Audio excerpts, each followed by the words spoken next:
Então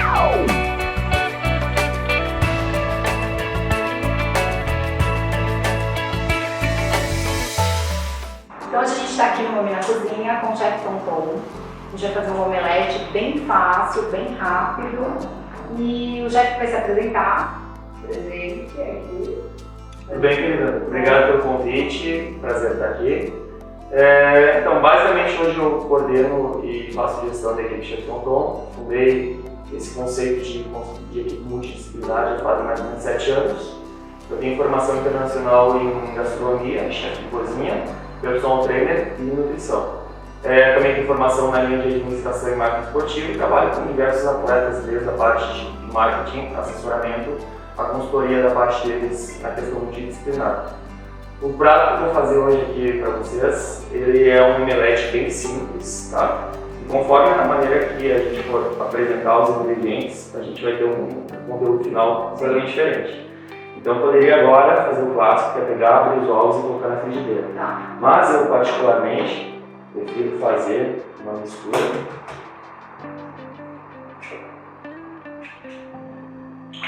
de todos os ingredientes, que a gente vai ficar mais ou menos com uma tortilha, né? Que é aquele conceito de parece uma pizza de ovo espanhola. E aqui na volta o pessoal fala. A gente não tem uma ordem específica para botar os ingredientes, tá? Mas eu prefiro sempre botar os legumes primeiro.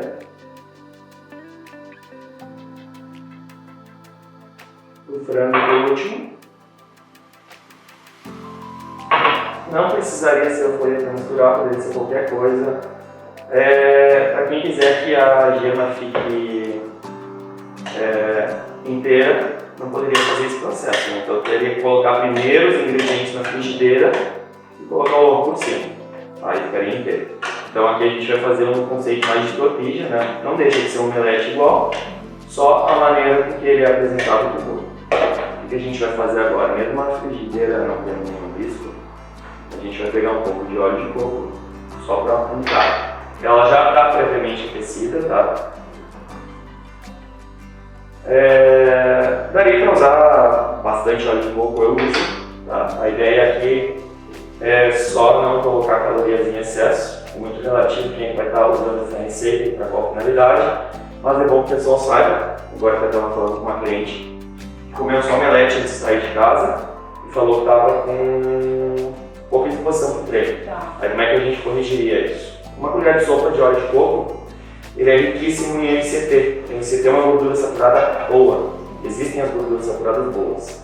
E aí o que a gente faz? Ou a gente coloca o óleo de coco para fazer esse omelete, no caso ela não queria, porque ensinaram para ela que a gordura fazia mal, então ela ainda não se adequou. Então ela poderia tomar essa colher de sopa de óleo de coco.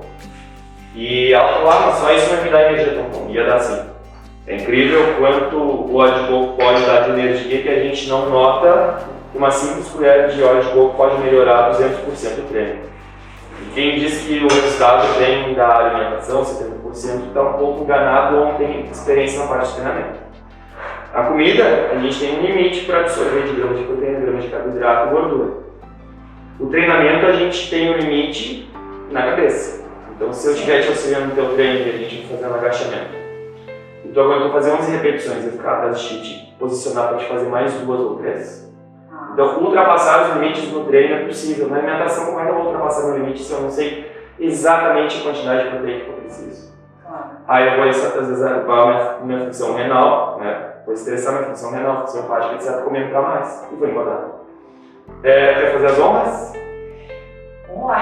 Só botar na frigideira, só para vocês verem de novo que os temperinhos ficaram pro fim. Então, orégano, o tempero verde e o sal rosa pro final.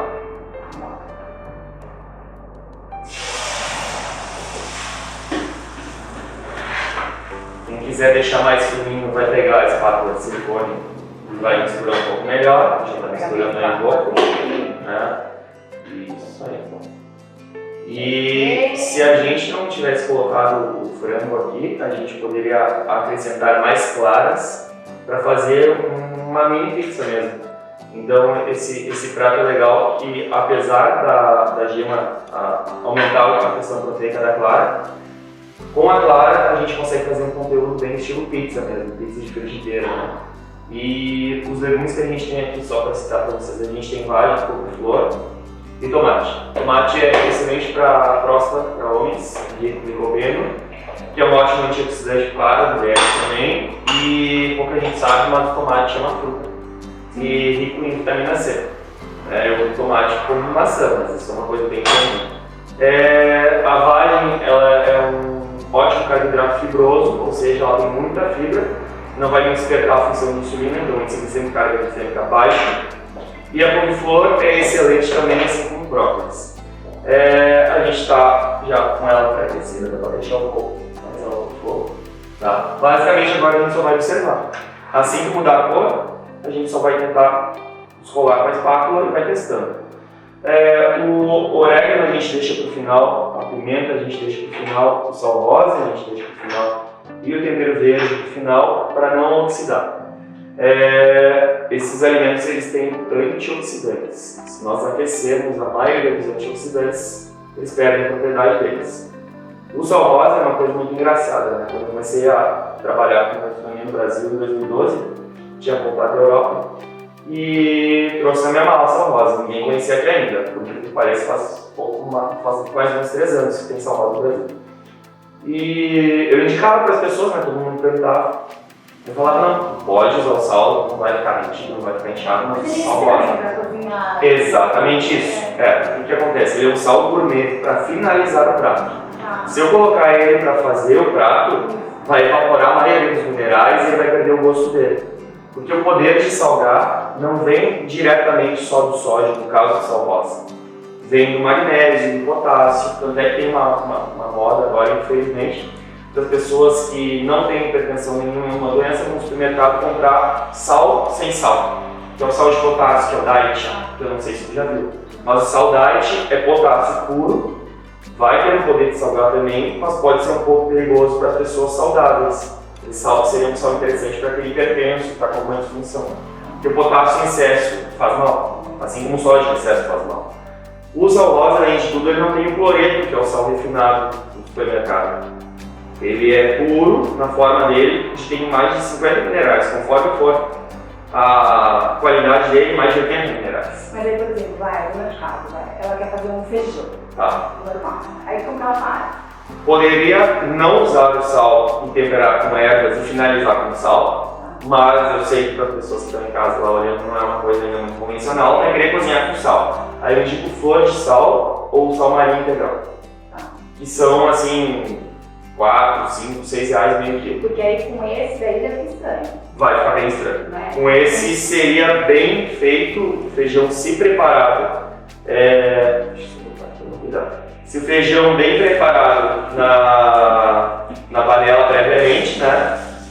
E depois finalizado com sal rosa. Mas o grande problema.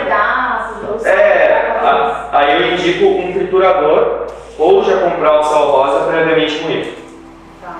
Lembrando. Ele nesse aspecto aqui, né, por exemplo, assim, ele é bem sal grosso. Mas na falta do sal rosa, o sal grosso seria uma opção bem menos pior para a gente cozinhar. Ele está mais integral, digamos assim. Esse prato aqui, só para a gente falar um pouco mais de nutrição. A gente usou 3 ovos inteiros. 3 ovos inteiros, sempre caipira ou orgânico, pela qualidade. O ovo também, né, que o ovo é saudável, sim. O que acontece? O colesterol que tem no ovo, basicamente na gema, a gema tem outros nutrientes que ajudam esse colesterol a não ser absorvido no intestino. E 70% do colesterol que dá lá no teu exame, quando faz exame de sangue, que o médico pediu, o nutricionista pediu, 70% desse número é função própria, endógeno, dentro do meu corpo. O que tu come de fora, exógeno, só representa 30%. Então, se eu tomar copos de gema durante o dia, no máximo vai alterar 30%. Na verdade, no ovo nem alteraria, porque o ovo tem esse quesito dessa propriedade que tem. Uma coisa interessante aqui para quem quer deixar mais prático ainda, né, que a gente não pensou nisso, estou pensando agora. Eu, quando tenho muita pressa em casa, quando eu vou fazer para mim e para minha mulher que ela não cozinha nada, né, eu abafo com uma panela ou com uma tampa. Como no caso essa frigideira é bem grande, geralmente frigideiras grandes a gente não tem tampa. Então eu pego uma outra frigideira e abafo, ou uso uma tampa. Você pode ver que ele embaixo está quase pronto, Sim, tá? Mas em cima ainda falta um pouquinho. E ó, qual que é a vantagem de botar um pouquinho de óleo de coco para untar? Olha, não agarra, né? Então é muito fácil isso. O que a gente deve cuidar aqui também, que está falando da questão emocional? Sempre que a gente colocar a gema junto, a gente dobra a quantidade de proteína. Então 3 mais 3 é 6. Mas 3 mais 3 não é 6 na questão do ovo, tem uma sinergia. Como assim? 3 gramas de proteína da clara, em média, tem uma clara, tem uma absorção, digamos, tá? Não vou falar o valor exato que eu não lembro, de 40% de absorção. Se eu coloco a gema, a absorção passa para 80%. Então o que quer dizer? Se eu consumir 6 gramas do ovo inteiro, eu estou absorvendo 80%. Se eu consumir só as 3 gramas da clara, ou se eu colocar 2 claras, que não dá 6, como se fosse um ovo inteiro, eu vou absorver 50%. Então, por mais que eu tente colocar um de claras, eu não vou conseguir ter a qualidade da absorção proteica do ovo inteiro. Aí tem aquelas pessoas que perguntam, né?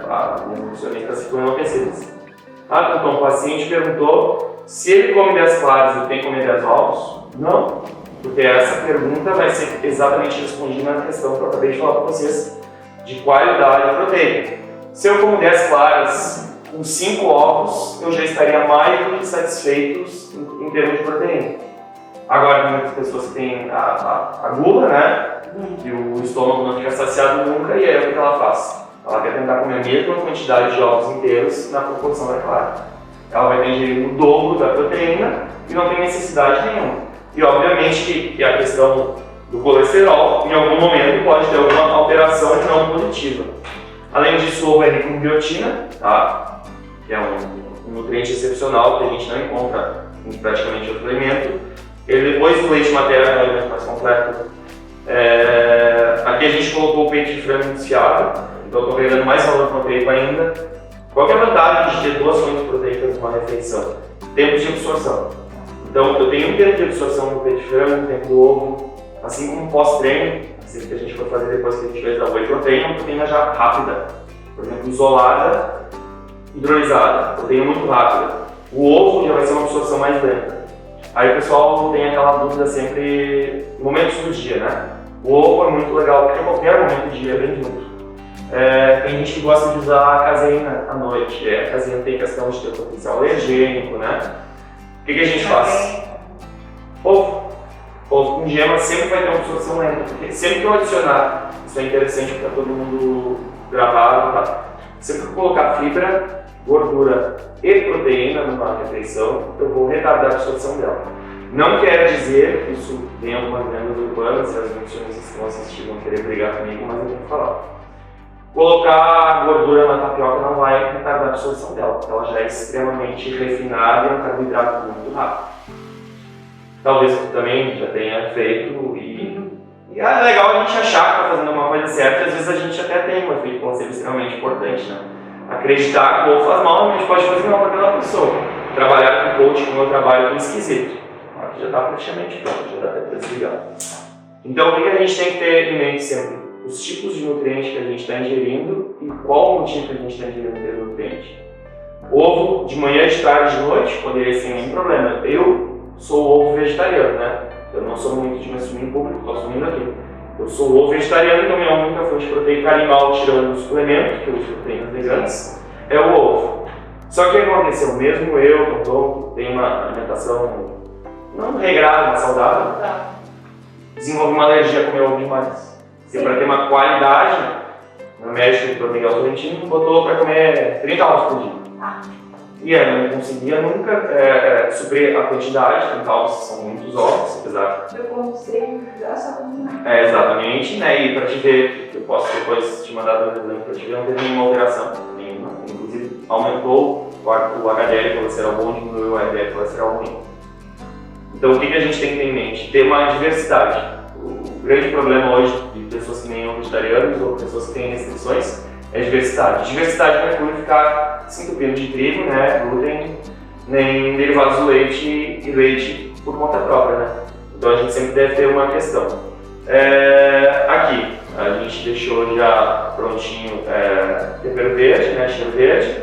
A gente tem a salsinha e a cebolinha. Uma dica que tu vai adorar. A salsinha é extremamente diurética, Então, se tu comer salsinha de noite, bastante, dormir com as pernas levemente elevadas, botar um travesseiro abaixo do joelho, tu vai acordar com o abdômen bem chapado no outro dia. Apesar que o teu já é bastante, mas vai acordar mais ainda.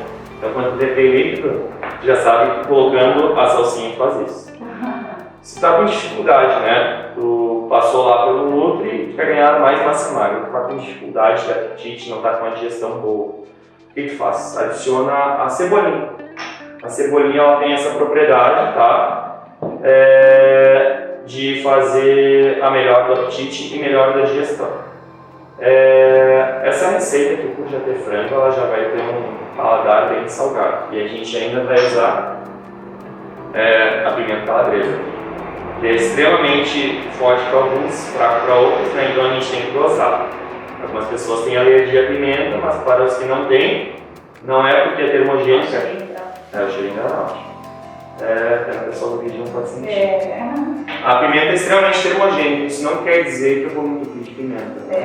A pimenta ela tem as funções dela dentro de uma determinada quantidade. O grande problema hoje é que as pessoas fazem tudo sem dosar, tudo em excesso. O orégano ele tem diversos antioxidantes e alguns são estudados para tratar ou prevenir alguns tipos de câncer. Então, o orégano, se a gente está tentando aqui, ficou bem no aspecto de pizza, né? O orégano ele vai dar o toque final para parecer pizza. Minha mulher diz lá em casa que eu termino tudo em pizza porque eu soco orégano em tudo, né? Então a gente tem que partir do paladar aqui. Deixa eu ver o que mais que eu não falei para vocês aqui. Alho e cebola é interessante o pessoal em casa saber que misturar os dois juntos pode não ter uma questão gastrointestinal tão boa, então eu sempre digo para usar um ou outro. Se quer usar os dois na mesma receita, aquece um, não aquece o outro, senão fica muito forte. E aí vai ficar com aquela sensação de ficar subindo, né, o odor do alho ou da cebola. Cada um tem uma propriedade, o alho é uma coisa, a cebola é bom para outra, mas evitem misturar na mesma receita. Não sei que seja uma pessoa que está acostumada a comer comida mexicana, americana, enfim, comidas temperadas, que não é o meu caso, acho que também não é o teu, né? Bom, eu não contabilizei o tempo aqui, mas, ó, para o pessoal ver, ela deve ficar levemente douradinha embaixo, tá pessoal? Não quebrou agora, vou mostrar para vocês. Não deve torrar, quando a gente torra tanto a proteína quanto o carboidrato, a gente faz reações que podem ser potencialmente cancerígenas, né? Então, aquele torradinho da carne não é saudável, tá? E aquele torradinho do carboidrato não é saudável. Então, aquela batata doce assada por 3 horas até ficar quase uma crosta, aquilo não é saudável. A gente tem a acrilamida e a amina heterocíclica. Uma é da proteína e outra do carboidrato. Então, os dois, se a gente aquecer demais, tem reações. Então é isso. Nossa, é uma aula praticamente. Temos uma aula, milhões de dicas. E é isso, o chefe Tom com a gente. Ele volta mais vezes, com certeza. Por mim, sempre. Obrigada, valeu. Vamos ver na cozinha.